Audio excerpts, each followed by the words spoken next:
第238章深藏不露。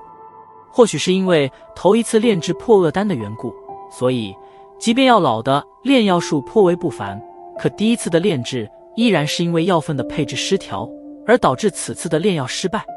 不过虽然第一次失败，可药老并未因此有什么别样的表情。炼药失败，这在炼药界几乎正常的犹如吃饭喝水一般，即使他精通炼药术，可毕竟也不可能保证自己炼制任何丹药都能保持100%的成功。第一次虽失败，但好在只是损失了一小部分的药材，并不会影响后面的炼制。而随着药老的再次生火炼丹，有了一次热手经验之后的他，终于是有条不紊地将所有的炼药步骤完美的顺利完成了过去。整洁的房间之中，黑色的药鼎在半空中缓缓地旋转着，森白色的火焰在其中剧烈地翻腾，而随着黑鼎的旋转，其周身的空间也是不断地发出一波波连绵不断的细小能量波纹。这些能量波纹以药鼎为中心，呈圆形状，逐渐地对着四面八方扩散而出，在即将碰触到墙壁之时，悄悄湮灭而散。火焰翻腾的药鼎之内，一枚拇指大小的淡紫色丹药雏形在火焰的烧制中缓缓地成型着。在某一刻，一股深紫色的丹香忽然从鼎中散发而出，弥漫在房间之内，久久不散。要成丹了吗？嗅着那带着紫色的丹香，萧炎揉了揉有些疲倦的眼睛，振奋着精神笑问道：上次亲眼见过药老炼制5品丹药，所以他也能知道丹香飘逸基本便是高级丹药成型之前的预兆。这破厄丹虽然药效有些奇异，不过炼制难度并不算很困难，并且有着黑魔的相助，这炼制时间起码节省了大半。药老笑着点了点头道：难怪上次炼制血莲丹时可是用去了2天多时间，这次炼制6品丹药居然只是用了1天而已。看来老师的这尊药鼎还真是颇为不凡啊。萧炎笑道，目光带着许些惊讶地打量着半空中的黑色药鼎。一般的药鼎虽说对于炼药师有着许些的增幅效果，不过那效果却是颇为细微，需要炼制1天的丹药能够节省2个小时左右的炼制时间，那便是能够称得上是鼎中上品了。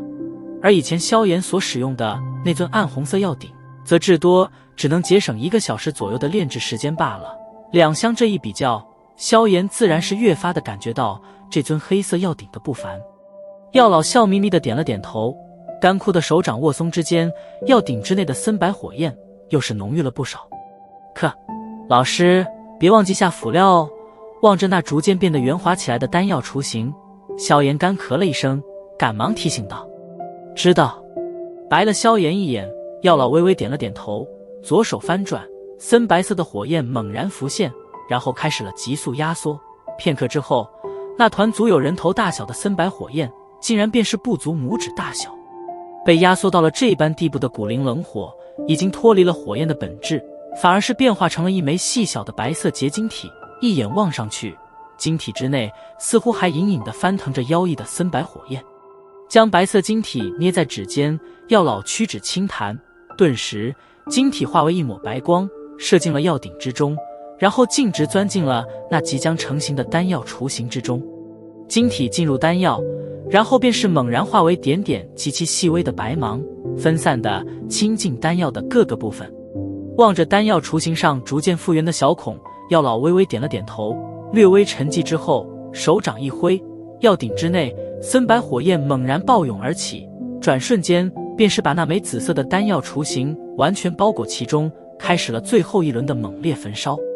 森白火焰只是升腾了眨眼时间，便是飞快地湮灭了下去。而随着火焰的湮灭，一枚拇指大小、通体淡紫、散发着淡淡光泽的圆润丹药便是滴溜溜旋转着出现在了药鼎之内。在紫色丹药出现的那一刹，一股凶猛的能量涟漪波动猛地自丹药之内暴涌而出。这股能量涟漪在经过黑鼎之时，虽然被其拦截了一部分，不过其余的依然是渗透了出来，然后狠狠地对着四面八方暴冲而去。看这架势，若是任由其扩散，这处房间必将立刻崩塌。淡淡的瞟了一眼那急速扩散的能量涟漪，药老干枯的手掌随意的挥动，一股无形的灵魂能量眨眼间便是在房间之内形成了一个透明的能量罩。能量涟漪在接触到灵魂罩时，两者互相碰撞，顿时那无形的能量罩之上，便是犹如被投下一块大石的湖面一般，开始涌现一波波的能量涟漪。涟漪逐渐由剧烈转化为细微，片刻后终于是完全消散。当最后一道能量涟漪消散之后，药老这才将灵魂罩撤去，手掌对着黑顶一招，那枚淡紫色的丹药便是被黑顶喷吐而出，乖乖地落在了药老掌心。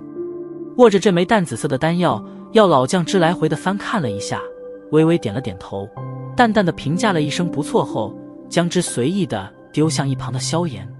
接过丹药，萧炎好奇地打量着手中的这枚紫色丹药，这可是他第一次看见6品等级的丹药。这枚丹药表面呈淡紫之色，通体浑圆而富有光泽，并且在那丹药表面之上，似乎还隐隐地勾画着一种并非人为制造的奇异纹路。这些纹路曲曲绕绕，犹如一幅别有深意的特殊图画一般。近距离的观察这枚破厄丹，萧炎还能够模糊地感觉到其中所蕴含的那股奇异力量，或许这便是那能够破解封印的主要成分吧。丹药之中被我加了许些古灵冷火的特殊冰体，这种结晶体若是被人吞噬，会深深地潜伏在人体之内，平日绝不会有着半点异动。不过若是经过拥有古灵冷火的我催动的话，这些冰体将会迅速地转化成为破坏力极其强大的古灵冷火，到时候对方若是还打什么歪主意，那恐怕就得大吃苦头了。药老将黑顶收回漆黑的戒指，偏过头来对着萧炎笑盈盈的道：不会被他给发现了吧？把玩着破厄丹，萧炎谨慎地问道。应该不会，当然我也不能保证，毕竟世上没有什么绝对的事情，我只能保证他被发现的几率很小便是。药老摇了摇头，笑道。微微点了点头，萧炎从那戒中取出一个品质不差的玉瓶，将破厄丹小心翼翼地装入其中，然后目光瞟向桌上那还剩余的一大堆药材，嘴角一咧，毫不客气地把这些珍稀药草全部扫进了那戒之中。嘿嘿，就当作是炼丹的额外报酬吧。对于这些拿出去拍卖，至少能卖出上百万高价的珍稀药材，萧炎可没有打算将之返还给海波东。终于是搞定了，将一切东西收好，萧炎满意地拍了拍那戒，对着药老笑道：嘿嘿，现在就该看外面那家伙究竟会不会信守承诺了呀，希望他不会让我们失望吧。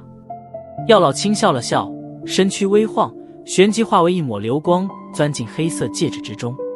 将悬浮在身前的黑色戒指套上手指。萧炎抛了抛手中的玉瓶，整理好衣衫，然后对着房间之外行去。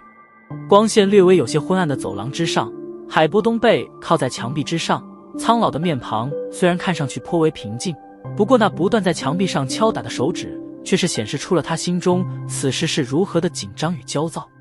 感受着时间的缓缓流逝，海波东回头望了一眼走廊尽头紧闭的房间，眉头忍不住地皱了皱，片刻后叹了一口气。炼制破厄丹的材料并不好找，他足足花费了将近几年时间方才凑齐这些药材，若是萧炎炼制失败的话，那么他想要恢复实力的愿望恐怕又得向后延迟了。